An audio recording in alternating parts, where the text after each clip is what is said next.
In the Israeli yearly calendar, there are quite a few national holidays. Most of them are based on traditions from the Jewish calendar, like Passover and Purim that we recently celebrated. And then there are the holidays that are unique to Israel, out of which the most important are the Holocaust Memorial Day, the Memorial Day for the fallen soldiers and the victims of terrorism, and then the Day of Independence. All of these days happen within 8 days, the 1 week that feels unlike anything else in the world. It is a week where an entire nation moves through grief, memory, sacrifice, and then suddenly overwhelming joy. Within just a few days, Israel remembers the darkest chapter in Jewish history, honors those who gave their life defending the nation, and then bursts into celebration in the miracle of modern Israel.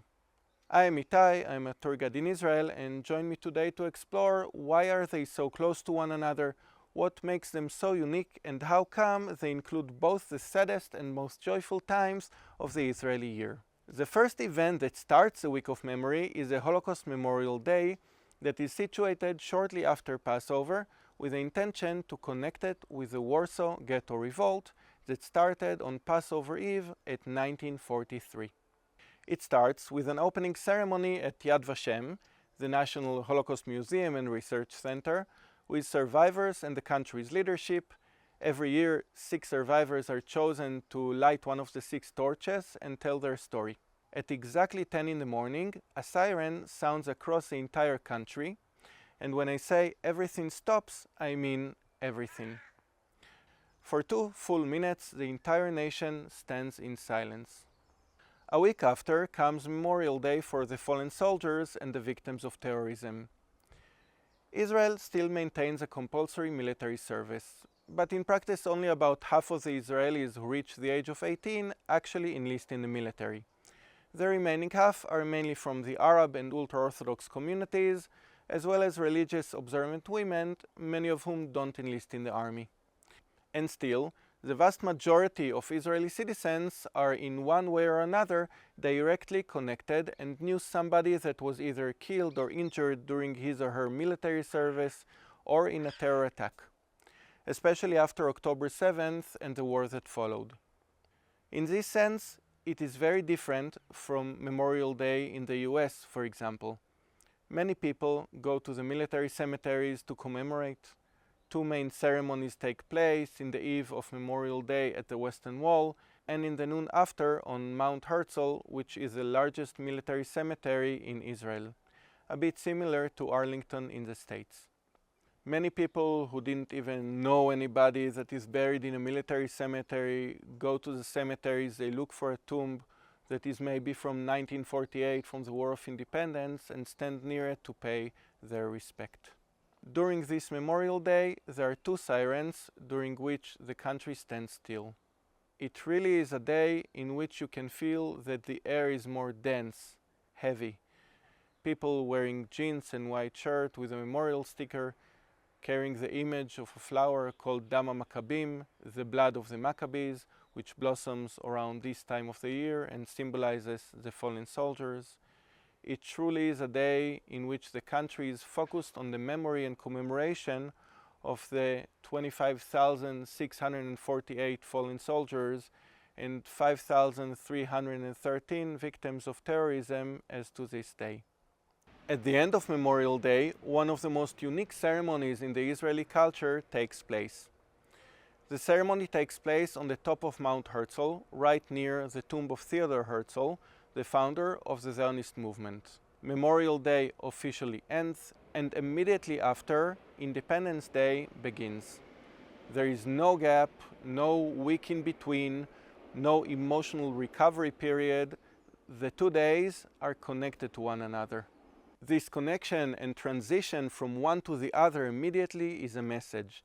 These days were designed to make every Israeli citizen feel and understand that the ability to have established Israel and make it flourish is built on the actions of those who defended and fought for it in the past and are defending it now 24/7 throughout its borders.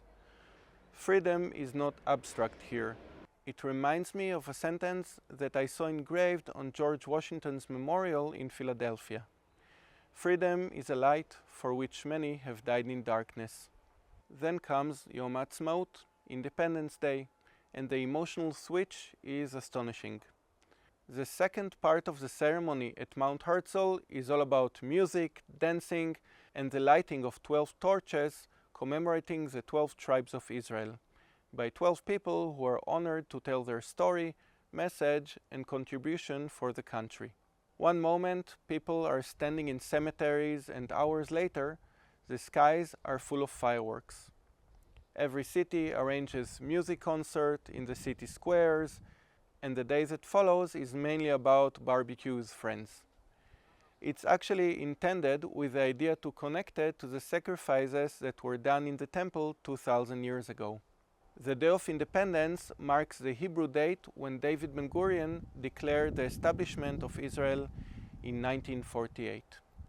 For Israelis, it's a reminder of all the effort and sacrifice that it took to get us to this point. And for many, this moment carries also a prophetic weight. Many believers see the rebirth of Israel after nearly 2000 years as one of the most extraordinary fulfillments of biblical history. A nation scattered across the earth returns to its land, the Hebrew language that was revived, a people that survived annihilation, and a modern state that was born. As Ezekiel writes, "This is what the sovereign Lord says. I will take the Israelites out of the nations where they have gone. I will gather them from all around and bring them back to their own land. I will make them one nation in the land. On the mountains of Israel there will be one king over all of them, and they will never again be two nations or be divided into two kingdoms." In my view, if you want to understand the Israelis and the Israeli culture better, these 3 days are a key to it. Also, add Mount Herzl to your next visit in Israel. It's not an easy or fun part of the tour, but it opens a window to understand the commitment and devotion that Israelis feel towards the country. The willingness to go and both fight and defend it, and also to make it flourish, to build it, to go out and protest to make it better, to open factories and startups here, even if it's cheaper to do it in other countries, to make this home better for the future generations that will follow. I am Itai, I'm a tour guide here in Israel. Do subscribe and share your thoughts below, and I will see you in the next video. Thank you for watching and have a beautiful day.